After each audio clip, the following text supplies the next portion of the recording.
There's real value in experiencing it at different times of year. So the house is reacting differently to the light, to the colors out in the landscape, season by season. So it's going to be a different house every time that you see it. When the light's different, or if it's raining, the house is a completely different experience. And I think people can really connect with it, even if you're not here because you're drawn to the sophistication of the architecture. Because it's so based in the fundamentals of nature, I think no matter who you are, there's going to be something about this experience that you connect with.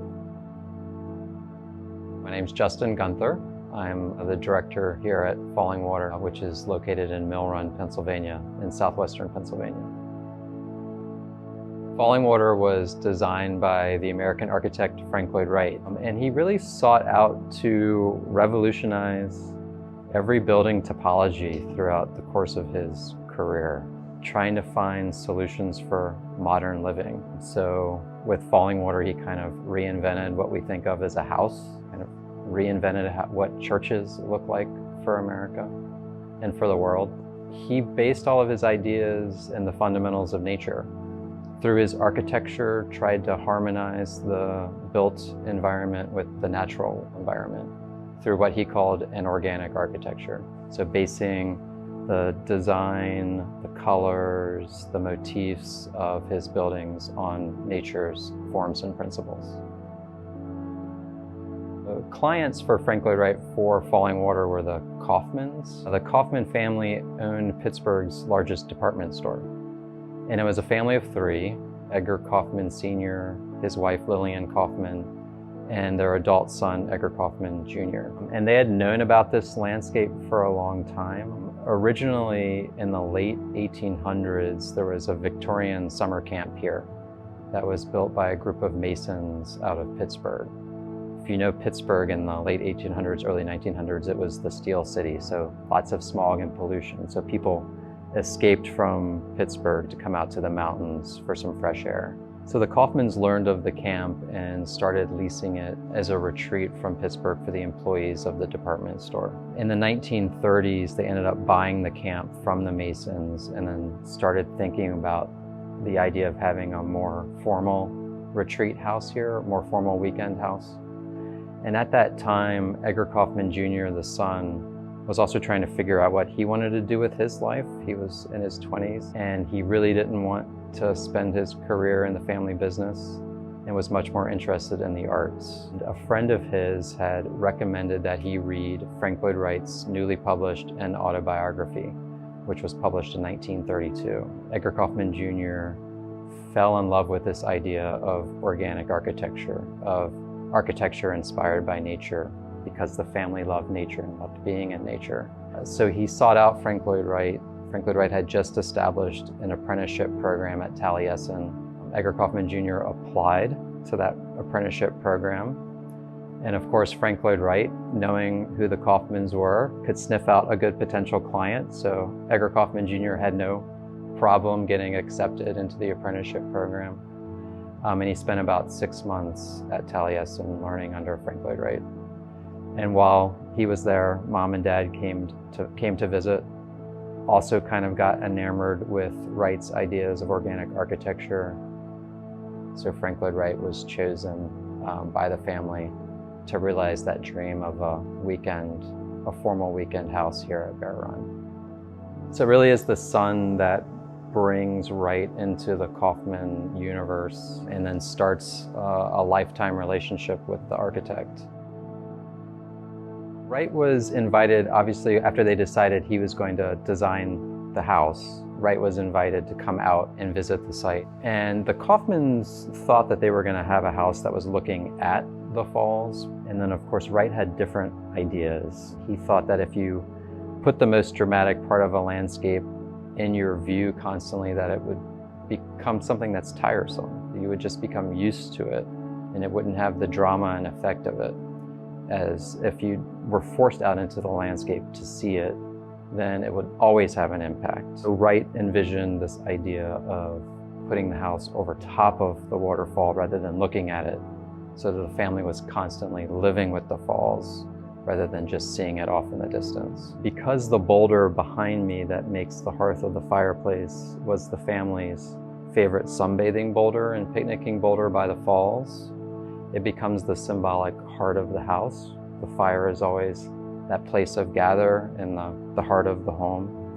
So that boulder has a very symbolic place in the placement of the architecture, but also in the meaning of this space. And it's also the symbolic fulcrum point for the whole cantilever design. So if you think of that boulder as the center of a seesaw, all of this stone that's back here at the back of the house is holding all of the free mass that's floating over the falls, kind of pivoting symbolically on this boulder that's the heart of the home.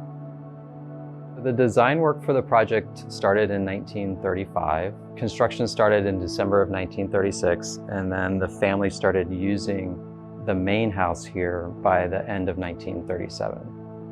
And then the guest house commission starts up the hill, and that's finished in 1939. So it took about 3 years to complete the project. And all the stone for the building was quarried from the site. The aggregate for the concrete came from the site. So there's that kind of physical tie to site with the actual materiality of the architecture. The house is really handmade by local laborers. So they were getting farmers and timbermen from Mill Run and Bear Run, and then basically training them on the job to build this house, which is very much, even though intensely modern, and we think of modern as machine-made, and there's certainly some machine-made elements to this house, but it's a very handmade house, which also gives it that kind of organic quality that people can really connect with. The main house here is about 10,000 square feet, half of that being exterior terrace space. And the reason there's so much exterior space is because the whole purpose of this house is to push you outside, or at least to always have the outdoors as the primary enlivener of the interior spaces.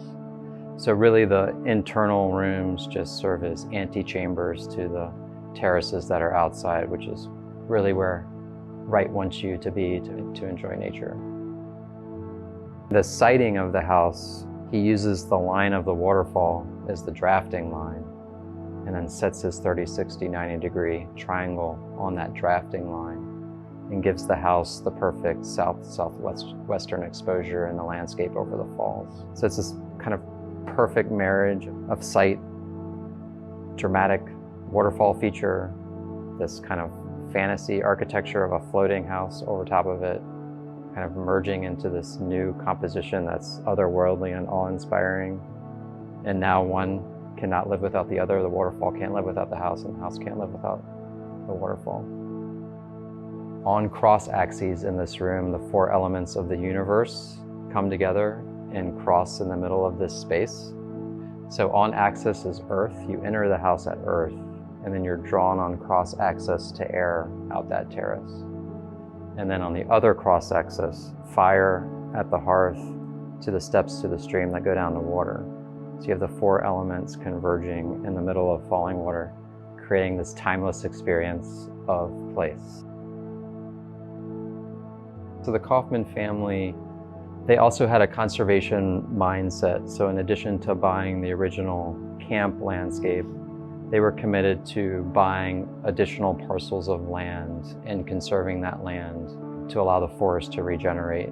And then the Western Pennsylvania Conservancy, after the land and the house were donated to the Conservancy, they continued that mission of land conservation and water conservation and grew that original donation of land to what is currently almost 5,200 acres of land that buffers Fallingwater. And the reason that that land was acquired by the Conservancy is to protect the stream that runs through the center of the entire landscape. So it's to protect that watershed. And the healthier the forest is around a stream, the better it can handle high rain incidents, severe weather. That whole mission of acquiring that land was to preserve the entire watershed of the Bear Run stream that flows underneath Fallingwater. The intensity of being in the spaces is amplified because every one of your senses is engaged as part of that experience. So you're not only seeing something that's beautiful, we're hearing the sound of the falls, we're feeling the humidity against our skin, we're smelling the forest and maybe the decay of the leaves in the forest. So all of those things kind of coming together just amplifies and intensifies the experience of place, and it just kind of burns in your memory, and then also just makes it even all the more awe-inspiring.